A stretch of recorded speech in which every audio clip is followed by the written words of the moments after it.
Right, మనం ఇప్పటి వరకు చూసాం కవిత ప్రెస్ మీట్ ద్వారా బీఆర్ఎస్ పార్టీకి సంబంధించే కాకుండా లోపలున్న వ్యక్తులకు సంబంధించి ఏ విధంగా మాట్లాడారు. ముఖ్యంగా ఆ పార్టీ నుంచి బయటికి రావడానికి కావచ్చు, తన మీద కేసులు పెట్టడానికి కావచ్చు, తను 5.5 నెలలు జైల్లో ఉండడానికి కారణం కావచ్చు, ఎవరు అన్న మాటను తన స్పష్టంగా ప్రెస్ మీట్ ద్వారా వివరించడం జరిగింది. ముఖ్యంగా హరీష్ రావు, సంతోష్ రావుల మీదే వ్యాఖ్యలు చేయడం జరిగింది. ప్రత్యేకించి హరీష్ రావుకు సంబంధించి కొన్ని వ్యాఖ్యలు అయితే చేయడం జరిగింది. నన్ను ఎలాగైతే టార్గెట్ చేసి బయటకు పంపించారు, ఇక ఫ్యూచర్ లో కూడా కేసీఆర్ పరిస్థితి కూడా అదే విధంగా ఉంది.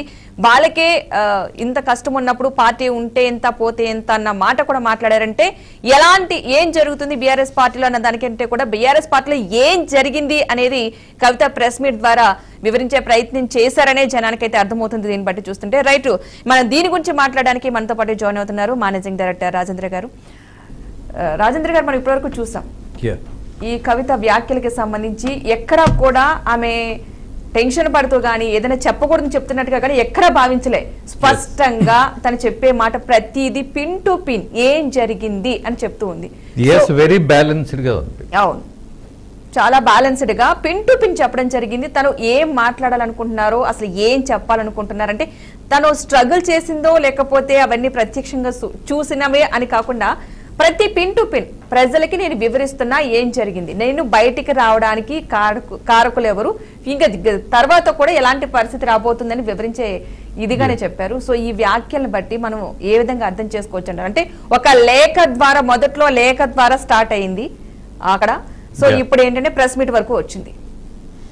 నిజానికి ఆ లేఖ తను ఎవరికైతే రాసిందో, తండ్రికే రాసిందా లేకపోతే పార్టీ అధ్యక్షుడికే రాసిందా, ఉద్యమ నాయకుడికే రాసిందా అన్న విషయాన్ని మనం గమనించినప్పుడు కొన్ని జాగ్రత్తలు మాత్రమే రాసింది. పార్టీ అభివృద్ధి కోసం, అలాగే పార్టీలో జరుగుతున్నటువంటి లోపాలను ఎత్తి చూయించటం వల్ల ఒక బృహత్తరమైనటువంటి ప్రయోజనం ఆశించినటువంటి నాయకురాలుగా ఆ ప్రయత్నం చేసింది. కానీ ఆ ఉత్తరం తండ్రికి రాసింది బయటికి రావడం అనేది కూడా బాధాకరం. ఎందుకు ఈ పార్టీలో ఇలా జరుగుతున్నది అన్న దాని మీద ఒక పక్క ఆవేదన, ఒక పక్క బాధ్యతను వహించినటువంటి నాయకురాలుగా ఒక లేఖ రాసినప్పుడు ఆ లేఖని బహిర్గతం చేశారు. అది ప్రజల్లో చర్చకు, మీడియాలో విపరీతమైన చర్చకు అవకాశం కలిగించినటువంటి పరిస్థితి. ఎవరు చేశారు? కేసీఆర్ పక్కన ఉన్న వాళ్ళే చేశారు అన్నది వాస్తవం. There is no doubt about that. దాని గురించి పెద్ద సందేహాలు అక్కర్లా. నేను ఏదైతే ఒక ఉత్తరం కాన్ఫిడెన్షియల్ గా రాస్తానో అది బయటకు వచ్చింది అని అంటే ఎవరికైతే రాశానో వాళ్ళ దగ్గర నుంచే బయటకు వస్తుంది అన్నది చాలా కామన్ సెన్స్. కాబట్టి అదే పాయింట్ ని తను లేవనెత్తింది.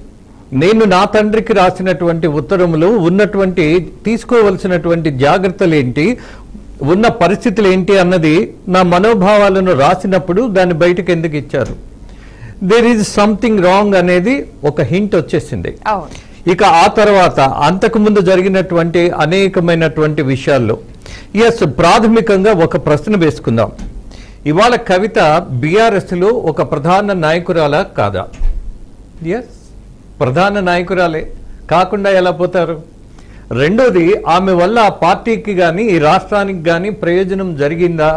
అసలు ఎప్పుడు ఏమి చిన్న ప్రయత్నం కూడా ఆమె చేయకుండా ఏదో ఒక పదవిని క్లెయిమ్ చేసిందా అంటే అలా కూడా లేదు. ఆమె కష్టపడింది, అలాగే ఇష్టపడి ఒక జాగృతి సంస్థను, ఒక కల్చర్ను ప్రమోట్ చేయడంలో బ్రాండ్ అంబాసిడర్గా ఉంది. అందులో ఎవరికి సందేహాలు లేవు. కవిత తీసుకున్నటువంటి ఒక బృహత్తర కార్యక్రమం, దట్టు ఎంకరేజ్డ్ బై కేసీఆర్, తండ్రిగానే కాదు పార్టీ అధ్యక్షుడిగా కూడా పార్టీకి ఇది ఉపయోగం, మన కల్చర్ను మనం ప్రమోట్ చేసుకోవాలి అన్న దాంట్లో ఆయన ప్రోత్సహించారు. ఆ జాగృతి సంస్థను అత్యంత ప్రతిభావంతంగా ముందుకు తీసుకెళ్లగలిగినటువంటి నాయకురాలుగా గుర్తింపు పొందింది. బీఆర్ఎస్ పార్టీలో రాజకీయ నాయకురాలు కంటే కూడా తెలంగాణ సంస్కృతిని బాగా ప్రాచుర్యాన్ని పెంచినటువంటి నాయకురాలుగా కవితకి మంచి గుర్తింపు వచ్చింది, మంచి గౌరవం వచ్చింది. అలాగే జనాల్లో కూడా ఏదైతే ఒక పండగ వాతావరణాన్ని క్రియేట్ చేయటం, మనము ఒక తెలంగాణ కల్చర్ను తీసుకొని ముందుకు వెళుతున్నప్పుడు ప్రపంచం మొత్తం గమనించింది. తెలుగు వాళ్ళందరూ దాన్ని ఆచారంగా, అలాగే ఒక పండుగగా ఆచరించారు అని అంటే importance given by Kavitha. And ఆ పండుగకు, బతుకమ్మ పండుగకు తను తీసుకొచ్చినటువంటి ఒక గుర్తింపు, ఒక రాణింపు, అలాగే మర్చిపోయినటువంటి సంస్కృతిని తెలంగాణలో ప్రధాన నాయకురాలుగా తను ముందుకు తీసుకెళ్ళింది. అలా ప్రయాణం ప్రారంభమయ్యి ఎంపీ అయింది. టక్కన ఎప్పుడు ఎంపీగా అవలా. ఒక కల్చర్ని తను చాలా జనంలో పెనిట్రేట్ చేయడం, జనం మెచ్చుకోవడం, ఒక మహిళగా తనకి గౌరవం పెరగడం అనేది వివాదాస్పదమైనటువంటి రాజకీయాల్లో కంటే కూడా తెలంగాణ సంస్కృతిని ప్రాచుర్యాన్ని పెంచినటువంటి నాయకురాలుగా ఆమెకు ఆ గుర్తింపుతోటి ఎంపీ అయింది. ఎంపీ అయ్యి మరి అనేకమైనటువంటి సమస్యలను పార్లమెంటులో చర్చించింది. ఆమె భాషా చాతుర్యానికి కానీ అలాగే ఆమెకున్నటువంటి ఒక ఆరేటర్గా గుర్తింపు కానీ పార్లమెంటులో కూడా ఆమెను గౌరవించి గుర్తించి జాతీయ స్థాయిలో కేసీఆర్ కూతురుగా కంటే ఒక పార్లమెంటేరియన్గా బెస్ట్ పార్లమెంటేరియన్ అని ఆమెకు అవార్డు ఇచ్చారు. ఇది మంచిదే కదా. ఇది తెలంగాణ ప్రజలు ఆనందించవలసింది, గర్వపడవలసిందే కదా. ఆ తర్వాత రాజకీయాల్లో ఆమెను ఓడించటానికి కొన్ని శక్తులు ప్రారంభమయ్యాయి. ఆమెను తొక్కేస్తున్నారు అన్నటువంటి భావన పెంచినటువంటి పరిస్థితులు చూసాం. ఎందుకు తొక్కేస్తున్నారు? కారణాలు పెద్దగా బయటికి రాలా. అలాగే కొన్ని ఊహాత్మకమైనటువంటి విషయాలు కేటీఆర్ అండ్ కేసీఆర్ అండ్ కవిత ఈ కుటుంబ పాలనలో వీళ్ళు మొత్తం రాష్ట్రాన్ని దోచేస్తున్నారు అన్నటువంటి వాదన ప్రతిపక్షాల కంటే కూడా కొన్ని ఇంటర్నల్ శక్తులు కొన్ని ప్రచారాలు తీసుకొచ్చాయి.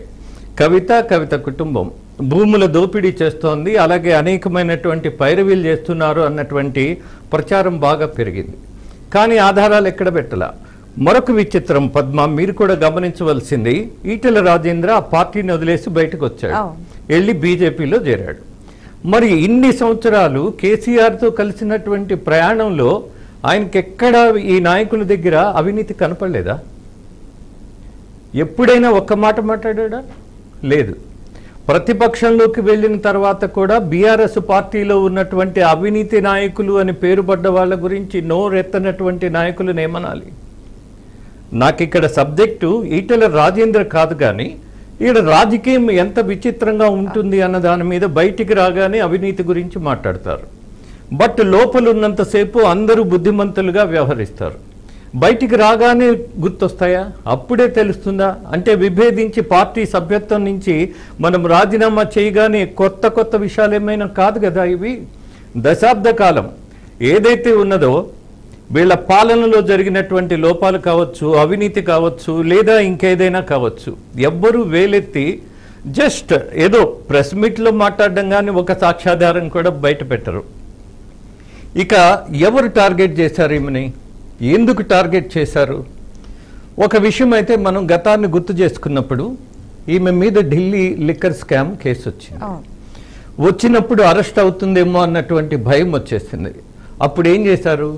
బీఆర్ఎస్ పార్టీ నాయకులు కేటీఆర్, హరీష్, ఎవ్రీబడి, మాజీలు, అలాగే ఎమ్మెల్యేలు, మాజీ మంత్రులు, వీళ్ళందరూ వెళ్ళి ఢిల్లీలో అక్కడే పేమెంట్ మీద పడుకున్నారేమో అన్నంత ఇదిగా ప్రచారం వచ్చేసింది. దృశ్యాలు కనపడ్డాయి. ప్రయత్నం కూడా అలానే జరిగింది. మా ఏకైక నాయకురాలు అన్నట్టుగా బిహేవ్ చేశారు. అలాగే కేసీఆర్ కూతురుగా కంటే కూడా కేసీఆర్లో బీఆర్ఎస్ పార్టీలో ప్రధాన నాయకురాలకి జరుగుతున్నటువంటి అన్యాయంగా మాట్లాడారు, ప్రెస్ మీట్లు పెట్టారు, పోరాడారు, అనేకమైనటువంటి వాదనలు చేశారు, కావాలని ఇరికించారన్నారు, అన్నీ అయినాయి. మరి ఆ తర్వాత మరి వాళ్ళు ఎవరు మాట్లాడరు ఏంటి? ఈమె కవిత ఈ లిక్కర్ స్కామ్లో ఉన్నది అని అంటే మరి మర్చిపోయారా ఇవాళ? మరి మాట్లాడట్లేదుగా. ఒక విచిత్రమైనటువంటి రాజకీయం చూస్తున్నాం. మరి ఈమెను నిర్దోషిస్తుగా భావిస్తున్నారా? భావించారు కాబట్టి ఆ రోజు మీరు వాదించారా? మరి ఆ వాదన మర్చిపోయి మళ్ళీ ఇవాళ సస్పెండ్ చేయాల్సిన పరిస్థితి ఏంటి? దీని మీద స్పష్టత ఇవ్వాలి కదా. రెండోది, ఒక ప్రధాన నాయకురాలు వేలెత్తి చూయించినటువంటి సమస్యలేంటి? దేవుడి పక్కన దెయ్యాలు ఉన్నాయి అన్నది. ఆ దెయ్యాలు 2, 3 అని చెప్పింది. ఆ 2 ఏం చేశాయి అన్నటువంటి విచారణ కంటే ఈమె ఆరోపణల్లో ఉన్నటువంటి నిజం ఎంత, అసలు ఎందుకు ఇలా మాట్లాడుతున్నావు అన్నటువంటి ఒక ప్రాథమికమైనటువంటి ప్రయత్నం పార్టీ నుంచి జరగాలి. ఆమెను పిలిపించాలి, పార్టీ కార్యాలయానికి పిలిపించి ఎందుకు ఇలా మాట్లాడుతున్నావు అని మొట్టమొదటి బాధ్యత ఏంటి అని అంటే సస్పెండ్ చేయబోయే ముందు ఒక చిన్న విచారణ, లేదా ఒక మనం ఏమంటాం, ఐ మీన్ ఒక డిసిప్లిన్ కమిటీ ఉంటుంది. ఆ కమిటీ ముందు కూర్చోబెట్టి మాట్లాడించాల్సిన ప్రయత్నం ఉంటుంది కదా. అది చేయలా. అది చేయకపోవటం పార్టీ నాయకుల యొక్క ధోరణి కనిపిస్తోంది. వీళ్ళు ప్రీఫిక్స్డ్గా ఉన్నారు. ఇక్కడ నేనేమంటానంటే, కవితకి తెలుసు ఏం జరగబోతుంది, నేను మాట్లాడే మాటల వల్ల నేను వేలెత్తి చూయించినటువంటి నాయకులు చేసే ప్రయత్నం ఏంటి అన్నది ఆమెకు అవగాహన బాగా ఉంది. గెలిచింది ఎవరు అనంటే నా దృష్టిలో కవిత మాత్రమే. ఓడిపోయింది ఎవరు అనంటే బీఆర్ఎస్ పార్టీ నాయకులు. ఎందుకు ఓడిపోయారు? ఏమైనా సస్పెండ్ చేయటంతోనే ఓడిపోయారా? లేదు, అంతకుముందు జరిగినటువంటి సంఘటన కూడా మనం గమనించాలి. తీన్మార్ మల్లన్నట్టు అన్నటువంటి ఒక నాయకుడు ఈమెను ఇష్టానుసారం మాట్లాడాడు. ఒక మహిళను మాట్లాడకూడనటువంటి మాటలు మాట్లాడారు. అలాగే తోటి ఎమ్మెల్సీ గురించి మాట్లాడకూడని మాటలు చాలా దురుసుగా, చాలా దుర్భాషలతో మాట్లాడాడు. తోటి రాజకీయ పార్టీ నాయకులే ఖండిస్తారు, కానీ సొంత పార్టీ నాయకులు ఖండించలా. సొంత సోదరుడు మాట్లాడలా. అలాగే బంధువైనటువంటి హరీష్ రావు ఖండించలా. పోనీ రాజకీయ పార్టీ నాయకులుగా వాళ్ళకున్నటువంటి విలువలు మనం చూసినప్పుడు, వాళ్ళ క్రమశిక్షణ గమనించినప్పుడు, మహిళల గురించి ఎవరైనా ఎప్పుడైనా తప్పుడు మాటలు మాట్లాడితే ఖండించినటువంటి నాయకులుగా గుర్తింపు ఉన్నది వీళ్ళకి. కానీ మరి సొంత పార్టీ సభ్యురాల గురించి ఇలా మాట్లాడితే ఎందుకు ఖండించలా? ఇదేం రాజకీయం? అక్కడ ప్రారంభమైంది జనంలో ఒక ఆలోచన. అక్కడ కళ్ళు తెరిచినటువంటి రాజకీయం కవిత జరగబోయేది ఏంటి అన్నది గ్రహించింది. గ్రహించబట్టే ఆమె మరింత దూకుడును పెంచాల్సిన అవసరం వచ్చింది. ఆ అవసరం మేరకే ఇవాళ నేను తెలంగాణ అభివృద్ధి కోసం ఏదైతే నా తండ్రి ఈ రాష్ట్రం కోసం ప్రాణాన్ని అడ్డుపెట్టి పోరాడాడో ఆ పోరాటాన్ని నేను నిర్వీర్యం చేస్తూ ఉంటే కూర్చునే దశ లేదు అని ఒక సంకేతం ఇచ్చింది. మేబీ అది రాజకీయమా, లేకపోతే తన పట్టుదల, తన కార్యాచరణ ఇదేనా అనంటే వై వీ షుడ్ డౌట్? ఎందుకు నెగిటివ్గా ఆలోచించాలి? ఏమో తండ్రి దగ్గర తీసుకున్నటువంటి ఇన్స్పిరేషన్ ఏమో, ఆ పార్టీ నుంచి తీసుకున్నటువంటి ఒక కార్యాచరణ ఏమో. అలాగే తను పదే పదే చెప్తున్నది ఒకే మాట, నాన్న నీ పక్కన దెయ్యాలున్నాయి, ఇవే కారణాలు, ఇదిగో ఇలా జరుగుతుంది, దీన్ని గమనించండి అంటోంది. రెండోది, పార్టీలో ఉన్నటువంటి నాయకులను కానీ పార్టీని కానీ ఎప్పుడు తప్పుపట్టలా. ఇద్దరు నాయకుల మీద ఆమెకు తీవ్రమైనటువంటి వ్యతిరేకత ఉన్నది.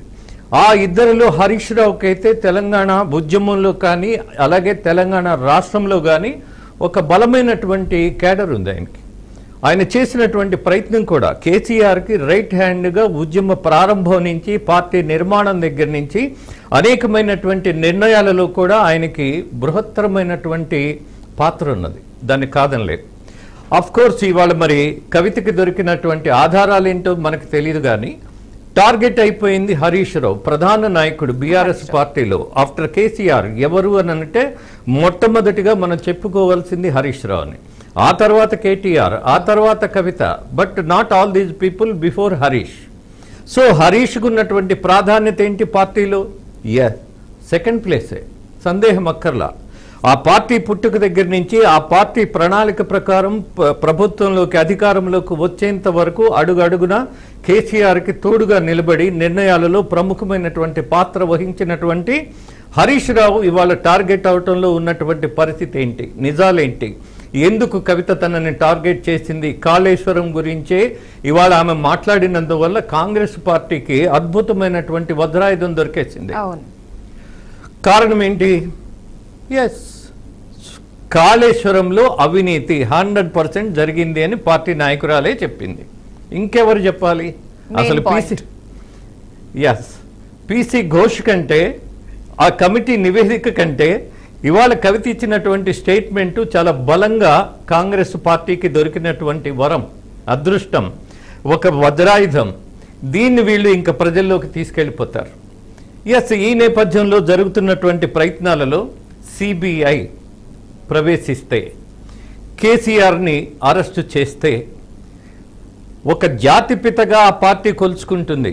బట్ వివాదాలు ఉండొచ్చేమో, కానీ ఉద్యమంలో ప్రధాన పాత్ర వహించినటువంటి నాయకుడిగా కేసీఆర్ తప్ప మరొకరు లేరు అన్నటువంటి ఒక వాదన కొద్ది రోజులు, కొన్ని సంవత్సరాల పాటు నడిచింది. ఈ నడిచినటువంటి పరిస్థితుల్లో కుటుంబ సభ్యురాలుగానే కాదు, ఒక పార్టీ నాయకురాలుగా మేము జాతి పితగా చెప్పుకుంటున్నటువంటి మహోన్నత నాయకుడిని సిబిఐ కేసు వేస్తే కూర్చొని వింటారా? మీకేమి కనీసం స్పందన లేదా? ఒక నాయకుడి మీద ఇంత దుర్మార్గమైనటువంటి దర్యాప్తుకు ఇవాళ ఉన్నటువంటి కాంగ్రెస్ ప్రభుత్వం ప్రయత్నిస్తుంటే ప్రతిఘటించరా? ఎక్కడ మీ ప్రతిఘటన? ఎక్కడ మాట్లాడారు? ఏ ఒక్కరైనా ముందుకొచ్చి కనీసం నిరసన ప్రదర్శన చేశారా? ఎందుకు చేయలేకపోయారు? ఇది కదా ఆమె ప్రశ్నించింది. దానితో పాటుగా మరొక ప్రశ్న కూడా ఇక్కడ వేయడం జరిగింది.